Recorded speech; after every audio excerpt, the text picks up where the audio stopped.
Hey everybody, it's Neil, and I am back with Liquid Death. This is water, and we go through this stuff like water. Okay, this stuff is really good. It comes with, now it's got the bigger cans, so these are how many ounces are these ones here? I'll tell you in a second. It even says 19.2 ounces. So these are bigger than those regular 12 ounce or 16 ounce cans. So you gotta, it's almost, I guess it's practically 20 ounce, 19.2. So these are the king size cans. So if you like the big cans of water, these are great. We keep these, a bunch of these in the fridge, and they are ready to go.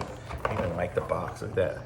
I want to cut this out and picture frame it and hang it up somewhere or something. It's just super cool. So very cool. These are the Liquid Death, and it says, "Murder your thirst. Natural artesian water." So I guess it comes from Artesia. I think that means it's from like the springs in Arkansas or something like that, but pretty cool. I like it.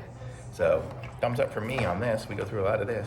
Thumbs up, links in the description, like this video, subscribe to my channel, and I'll be back with some more reviews soon.